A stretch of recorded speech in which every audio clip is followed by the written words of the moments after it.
Votre attention s'il vous plaît. Cet élément est en lingala et en français. Contactez-nous pour savoir s'il est aussi disponible en la langue de votre préférence.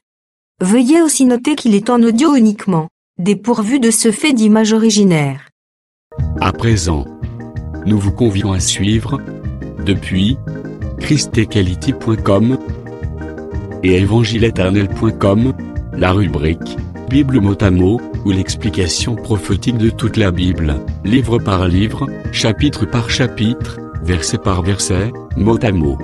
Elle est présentée aujourd'hui par l'homme de Dieu, le bien-aimé, le docteur Jacques Moutombo. Recherchez-vous les enseignements du docteur Jacques Moutombo? Allez sur christequality.com/jacquesmoutombo.html. Les enseignements sont disponibles en texte, audio et vidéo.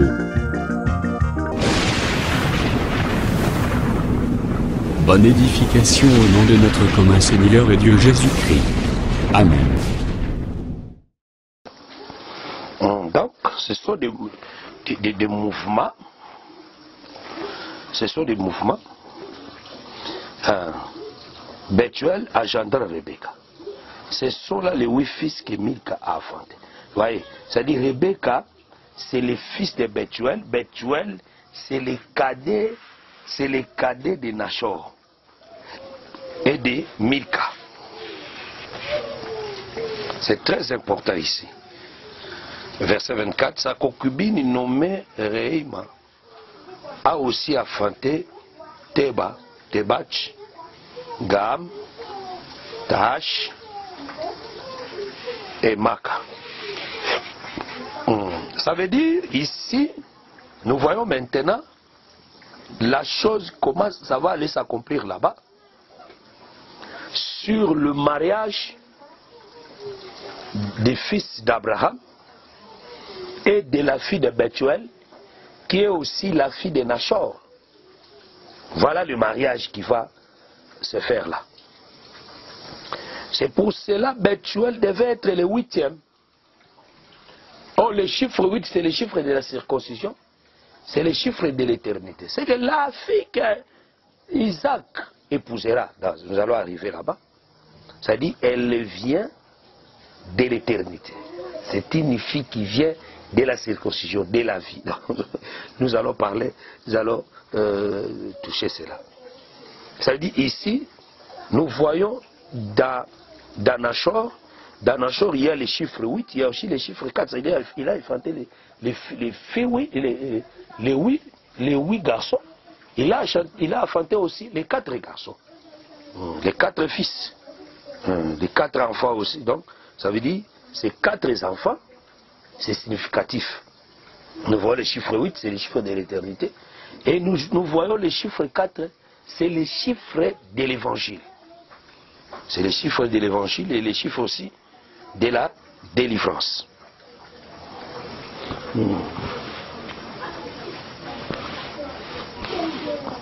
C'est les chiffres aussi de la délivrance.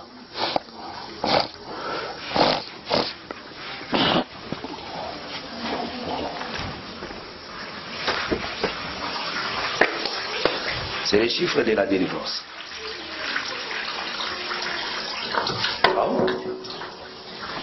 C'est là où nous comprenons ce mouvement prophétique.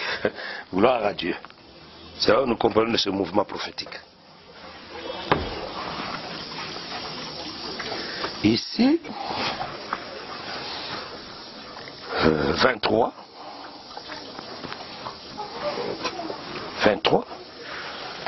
Genèse 23, verset 1.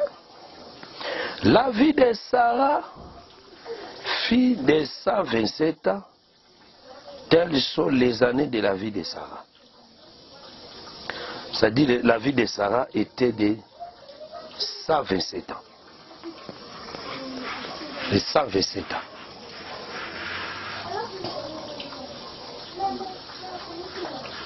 De 127 ans. Verset 2.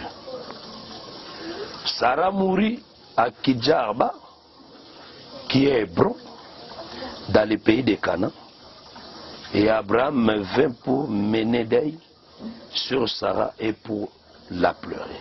C'est-à-dire Abraham et Sarah est mort à Hébron. À Hébron, dans le pays de Canaan, à Hébron. Là où Sarah était morte, cette terre plus tard on donnera ça à Caleb.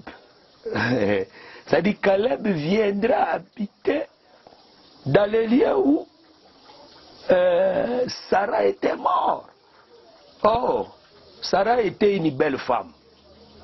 Sarah était une femme qui avait de la beauté extraordinaire. Nous allons expliquer ces mouvements de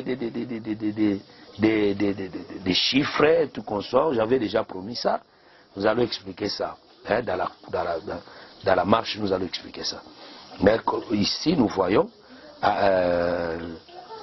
Sarah est morte à Hébron. Au Hébron, plus tard, on donna ça à Caleb. Ah, vraiment. Oh, Sarah était une belle femme. Une femme à l'âge plus âgé. Elle était devenue vieille, mais elle bougeait tous les pays. Elle bougeait les royaumes. Ah, je n'ai jamais vu une belle femme comme ça. C'est que véritable Sarah qui bougeait les royaumes avec sa beauté, c'était l'image de Jésus. C'est que Hébron, là où Sarah était morte, c'est aussi significatif. C'est aussi significatif. C'est le lieu de la mort de Jésus. C'est l'œuvre de la croix. Voilà pourquoi un jour on donnera ça à Caleb. Or, Caleb signifie les chiens. C'est que les chiens qui est le peuple des nations recevra la grâce, recevra le pardon du péché. Ils viendront habiter à Hébron, dans les lieux où Sarah est morte. Dans les lieux où Sarah est morte. Dans les lieux où Sarah est morte. C'est-à-dire, notre fondement, c'est la mort de Jésus. Notre fondement, c'est Jésus crucifié sur la croix. C'est là où nous sommes fondés. C'est là où nous sommes fondés. Et Abraham vint pour mener deuil sur Sarah et pour la pleurer. C'est-à-dire, après la mort de Sarah, Abraham viendra mener une deuil. Et viendra mener un deuil sur Sarah et pour la pleurer. C'est ça. Le deuil de Sarah. Abraham viendra faire le deuil et pour pleurer Sarah. Là, nous comprenons qu'après la mort de Jésus, il y a le deuil et le pleur. Il y a le deuil et le pleur. C'est-à-dire, on va pleurer Sarah. On va faire le deuil et pleurer Sarah. C'est à ce temps ici que nous sommes. Nous sommes dans l'état de deuil et nous pleurons Sarah. La véritable Sarah, la belle femme. La femme qui bouge tout le monde. Cette belle femme, c'est le Seigneur Jésus. Qui bouge tout le monde. Verset 3. Abraham s'éleva devant son mort et parla ainsi au fils de Heth. Je suis étranger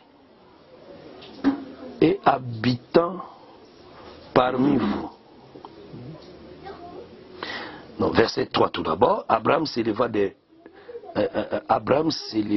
devant son mort et parla ainsi au fils de Heth. C'est-à-dire, Abraham avait son mort. Il s'éleva maintenant devant le fils de Heth. Pour qu'il reçoive un faveur. Comme il avait son mort, il avait la faveur. La mort de qui? La mort de Sarai. Verset 4. Je suis étranger, la mort de Sarah, plus de Sarai, la mort de Sarah. Je suis étranger et habitant parmi vous. Donnez-moi la possession de sépulcres chez vous pour enterrer mon mort et l'ôter de devant moi. Donc Abraham, il dit, je suis un étranger et habitant parmi vous. C'est-à-dire, il était étranger mais habité au milieu d'eux. C'est-à-dire, il vient de quelque part. Il demande les lieux pour enterrer son mort. un lieu pour enterrer son mort. Car ici, nous comprenons qu'Abraham cherchait les lieux d'enterrer son mort. Il était étranger. Il était étranger. Par ici, je vais aussi parler des lieux d'Abraham cherchait là où peut enterrer son mort. Il était étranger. Or, Abraham qui est étranger, c'est aussi l'image du peuple qui avait son mort. Il cherchait les lieux pour enterrer leurs morts. C'est que dans ces lieux-là qu'on trouvera le corps de Sarah. C'est que les lieux, c'est aussi l'église. Là où on peut enterrer nos morts. Oh, les morts qu'on doit enterrer ici, c'est la parole. Là où on peut poser la parole. Là où on peut faire que la parole soit résidée. C'est ça. Parce que nous sommes les étrangers sur cette terre. Nous habitons dans le monde qui est Cana. Nous habitons qui est Cana. Mais nous avons notre mort. Nous voulons les mettre en sécurité. Parce que nous ne pouvons jamais abandonner nos morts. Oh, Sarah, c'est une femme, belle femme. C'est une femme de valeur, c'est une femme de qualité. On ne peut pas les laisser abandonner comme ça. Il faut l'amener quelque part. Il faut amener Sarah quelque part. Verset 5. Les fils de Heth répondirent à Abraham en lui disant, ils ont répondu à Abraham, écoutez-nous, mon Seigneur, tu es un prince de Dieu, au milieu de nous. Enterre ton mort dans celui de nos sépulcres que tu choisiras. Aucun de nous ne te refusera son sépulcre pour enterrer ton mort. Tout d'abord, ces gens ici considéraient Abraham. Ils ont appelé Abraham le Seigneur. Et ils ont appelé Abraham le prince de Dieu. Ça veut dire ici, je parle aussi que les enfants de Dieu sur la terre sont l'image du prince. Sont l'image du prince de Dieu. Choisissez le lieu d'enterrement. Choisissez le lieu d'enterrement. C'est qu'il y avait plusieurs lieux d'enterrement. Il y avait plusieurs lieux d'enterrement. C'est qu'on n'enterre pas les morts partout. Il y a plusieurs lieux d'enterrement, mais on n'enterre pas nos morts partout. Il y a plusieurs lieux d'enterrement. Car eux-mêmes ils ont dit, choisira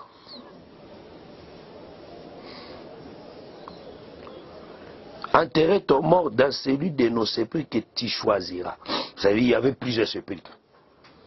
Il y avait plusieurs sépulcres. Verset 7. Nous allons expliquer les versets 7 dans les versets 6 dans les versets 7. Abraham se leva et se prosterna devant les peuples du pays, devant les fils de Heth. Ça dit Abraham, et il voulait donner à Abraham gratuitement. Mais Abraham se prosterna. Ça dit ici Abraham change la couleur. Abraham qui était debout, il changea la position, il se prosterna. Lui qui était grand, il était Dieu, il a pris la position de la terre. Parce qu'il voulait enterrer son mort. Son mort aussi c'est Adam. Parce que son mort aussi c'est Adam. Adam était la femme de Dieu. Comme Sarah était la femme d'Abraham. La femme du prince.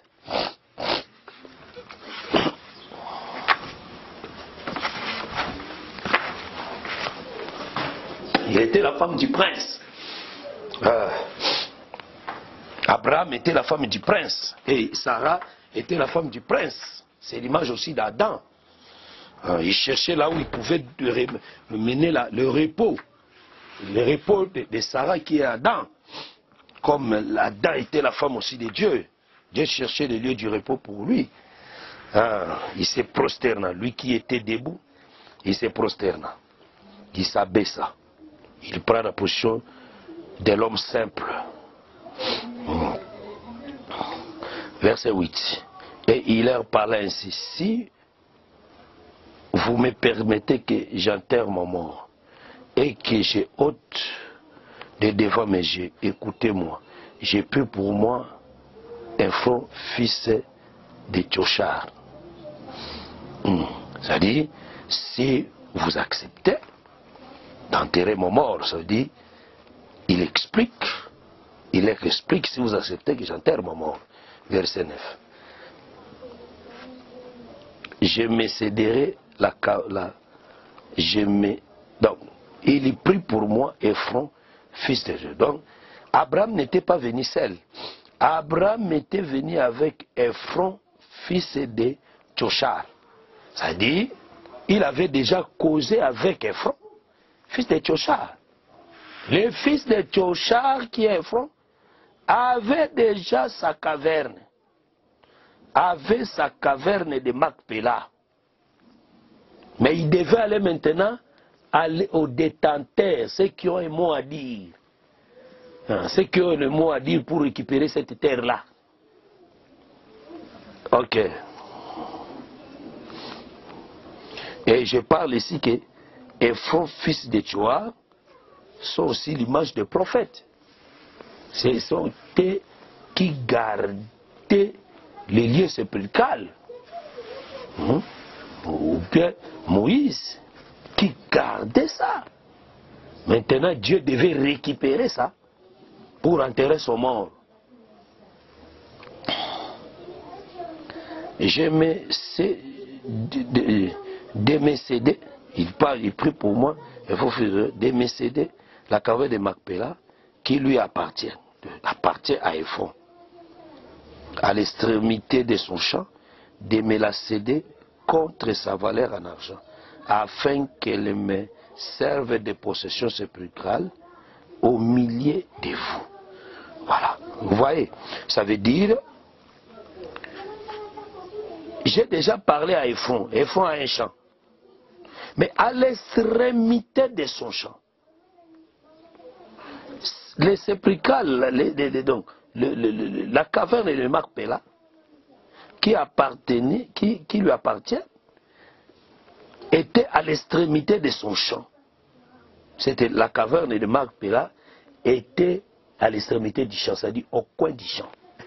Mais c'est pour les étrangers. C'est pour les étrangers. Ici, je confirme que Ephron, c'est l'image de Moïse. Avec son chat.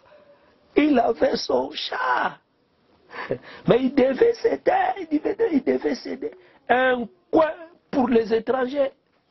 C'est que Ephron n'avait pas la valeur. Il n'avait pas la considération sur les champs, sur les cavernes de Macpéla. Il n'avait pas besoin de ça, le champ là. Il n'avait pas besoin de ça, le coin là. Il avait rejeté, le coin là, que Moïse a rejeté, les prophètes ont rejeté. Les enfants de Dieu ont rejeté, c'était le Seigneur Jésus, qui est la caverne de Macpéla.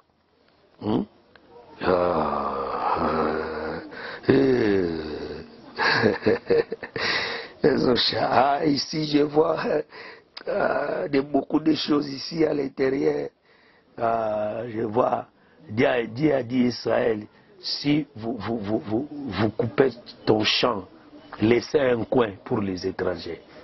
Voilà pourquoi, dans le chapitre 3, Ruth a rencontré Boaz dans l'extrémité du champ. Ruth, c'est une étrangère, a rencontré Boaz dans l'extrémité du champ. Sarah aussi, c'est l'étranger. Et il sera enterré dans l'extrémité du champ, la caverne de Macpéla. Il dit de me la céder contre sa valeur en argent, afin qu'elle me serve de possession sépulcrale au milieu de vous. Là où je veux commencer à enterrer mes gens. Ok. Verset 10. Ephron était assis parmi les fils de Heth. Et Ephron, le Héthien, répondit à Abraham en présence des fils de Heth et de tous ceux qui entraient par la porte de sa ville. Héthien lui-même s'est levé. Mais Et Dieu pouvait parler le premier. Mais non, Abraham, on avait déjà causé, donner l'argent, non. Choisissez. Ah, il y avait plusieurs champs, frères. Il y avait plusieurs sépulcres. Il y avait plusieurs prophètes. Il y avait plusieurs hommes. Mais un lieu pour le repos. C'était dans les champs d'Ephron. C'était seulement dans les champs d'Ephron. Ephron maintenant s'est levé. C'est-à-dire qu'Abraham se prosterna, Ephron s'élève.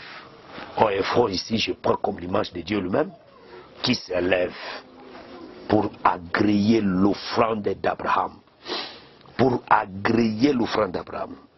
Il s'élève, était assis parmi les fils d'Heth. Dieu répondit à Abraham, à présence des fils d'Heth et de tous ceux qui entraient par la porte de sa ville.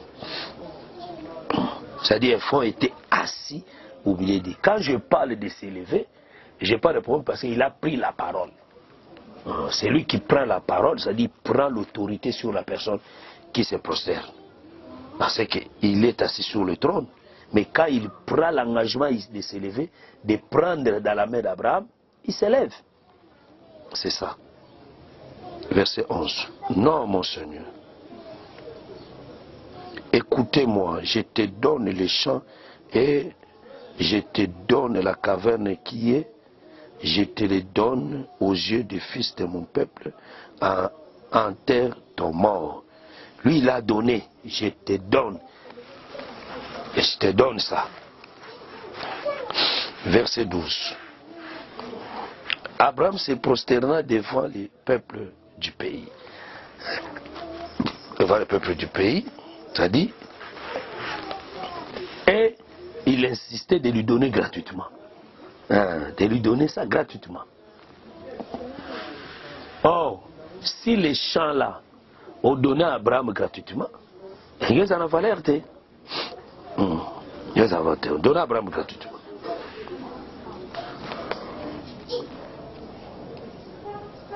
Et la Bible dit ceci, verset 13. Et il parla ainsi à Ephron, à présence du peuple du pays. Écoutez-moi, j'ai été pris, je donne les prix du champ, acceptez-les de moi et j'y enterrerai mon mort. C'est-à-dire Abraham voulait donner l'argent, les rachats, acheter les champs avec les prix d'argent. C'est-à-dire l'argent va sortir d'Abraham au moment où il se prosterne. Verset 14. À Ephron répondit Abraham en lui disant, verset 15, mon Seigneur, écoutez-moi, une terre de 400 cycles d'argent. Qu'est-ce que cela entre moi et toi? Enterre ton mort. C'est-à-dire, il a donné les prix, la valeur des champs, les champs de Marpella, de 400 cycles d'argent. Or, les chiffres 400, c'est les chiffres de la délivrance. C'est les chiffres de la délivrance. Parce qu'Israël fera 400 ans dans l'esclavagisme. Dans les 400 ans, il devait sortir. Donc les chiffres 400 ans, c'est les chiffres de la délivrance, c'est les chiffres des rachats. Qui donnent le prix. Verset 16. Abraham comprit Ephron, et Abraham pesa à Ephron l'argent qu'il avait dit à présence des fils de Heth, 400 cycles d'argent, et à court chez les marchands. Donc, Abraham pesa l'argent et il lui donna. Il paya les champs de Macpéla par l'argent, les rachats qui est l'image du sang. Or, Jésus-Christ, quand on l'a vendu, on a acheté les champs, on a acheté un cimetière, les champs, les champs pour enterrer des étrangers. Des champs à Caldéma.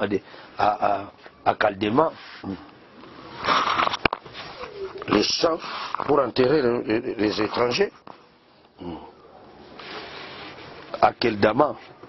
Les champs d'Akeldama pour enterrer les étrangers. C'est ce qui s'était passé. Verset 17. Les champs d'Ephron, Macpéla, vis-à-vis des marais. Les champs et la caverne qui est, et tous les arbres qui sont dans les champs et dans toutes les limites alentours. Vous voyez? Ça dit Abraham a acheté tout. A acheté le champ, a acheté les arbres, et dans toutes ses limites alentours. Il a tout acheté. Il a tout acheté. C'est-à-dire les champs ici représentent aussi un peuple que Abraham a acheté dans la main d'Ephron par l'argent.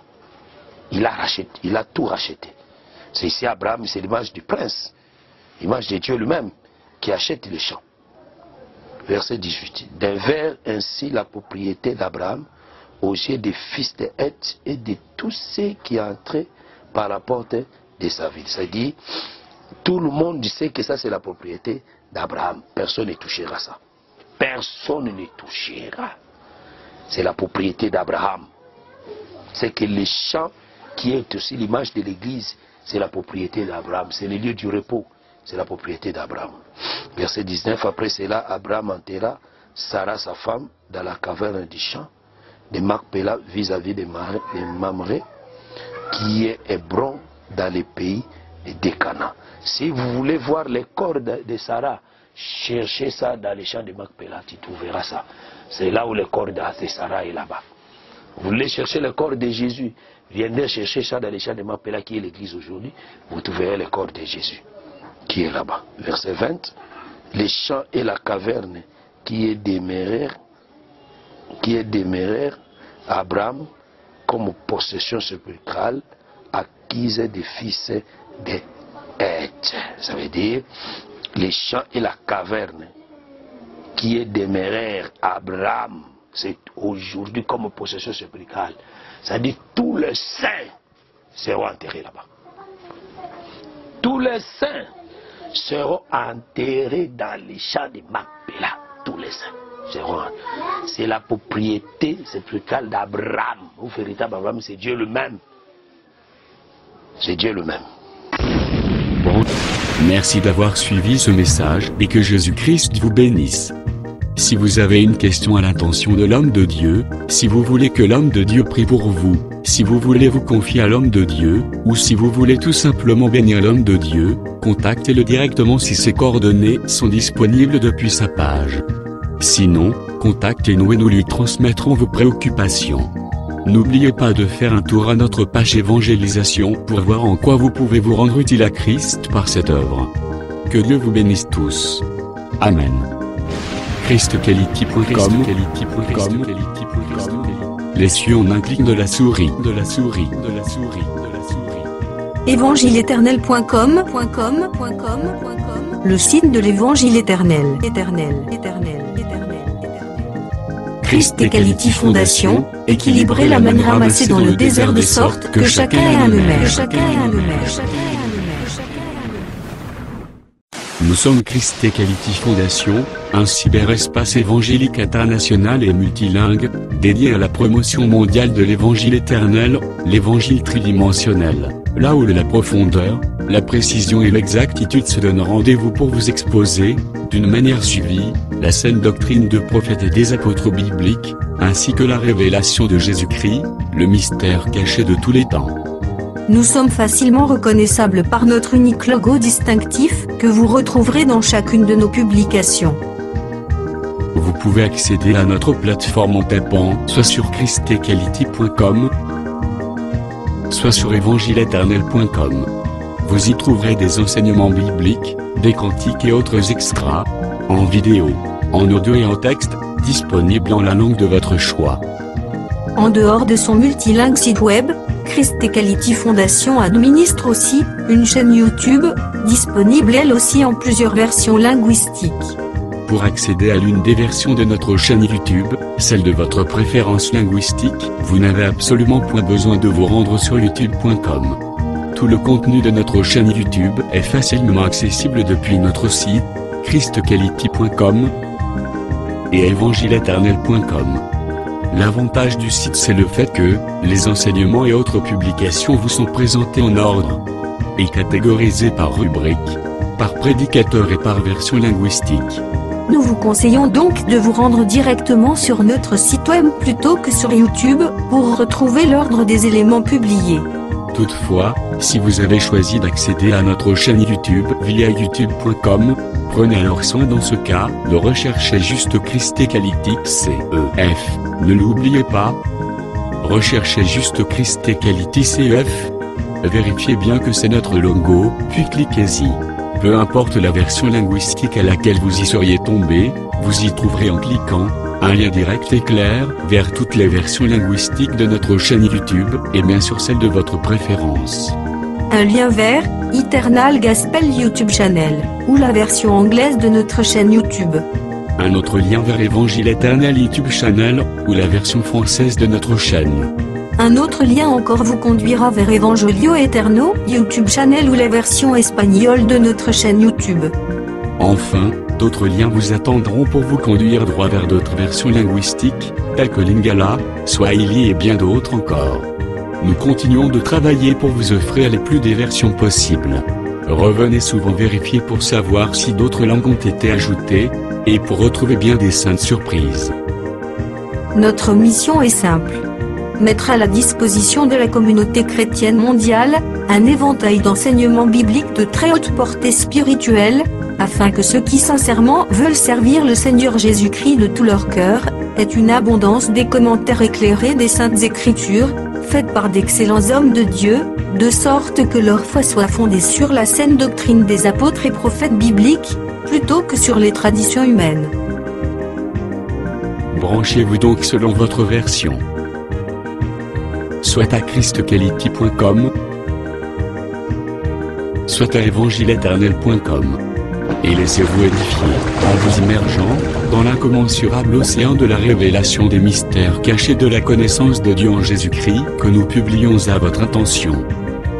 Avec notre rubrique Pasteur et thème, acquiescer en un temps record la connaissance des docteurs de la parole, le tout dans un langage facile qui ne vous laissera point échapper à la compréhension. Notre rubrique Bible révélée vous apporte l'explication prophétique de toute la Bible, livre par livre, chapitre par chapitre, mot à mot, par elle, ajoutée à votre connaissance biblique de la hauteur, de la profondeur et de la précision. La rubrique Cantique de Sion vous offre gratuitement des milliers de cantiques instrumentaux et chantés pour accompagner votre méditation, adoration et louange à Jésus-Christ notre Seigneur et Dieu, par lequel vous vous transportez littéralement en sa présence. Et par tout le reste de nos rubriques telles que radioévangileeternel.com, evangileeternel.com TV, Bible audio multilingue, Église virtuelle et culte de prière en ligne, requête de prière, témoignages, questions et réponses, débats religieux et bibliques, prophéties et actualités, et bien d'autres encore. Au travers elles toutes, acquiescer la sagesse et la crainte de Dieu, maîtriser la saine doctrine, discerner facilement les erreurs et les faux enseignements, rabrouer les faux prophètes, les faux apôtres et les ouvriers trompeurs, démystifier les fausses églises, les fausses doctrines, les hérésies ainsi que l'apostasie. Au travers elles, recevez des enseignements à la sainteté et les exhortations à la sanctification, que le Saint-Esprit délivre directement à la langue de votre âme, et dépose tout droit dans le fond secret de votre cœur. Enfin, au travers elles, discernez l'accomplissement des prophéties et les signes des temps, et soyez au rendez-vous de bien d'autres saintes surprises. Pour ne pas manquer une de nos publications, mais aussi pour nous encourager à continuer à vous servir, n'oubliez pas de souscrire à nos YouTube channels. Souscrivez s'il vous plaît. Toutefois, pour vous éviter de recevoir des publications en une langue indésirée, nous vous recommandons de ne souscrire qu'aux chaînes qui correspondent à votre préférence linguistique. Et retenez-le bien, vous n'avez absolument point besoin de vous rendre sur youtube.com pour rechercher nos publications. Tout le contenu ordonné de notre chaîne YouTube est facilement accessible depuis notre site, christequality.com, et evangileeternel.com. Que Dieu vous bénisse au nom glorieux de Jésus-Christ notre commun Seigneur et Dieu. Amen. christequality.com. Les cieux en un clic de la souris. évangileéternel.com, le site de l'Évangile éternel. Christ Equality Fondation, équilibrer la manne ramassée dans le désert de sorte que chacun ait un honneur.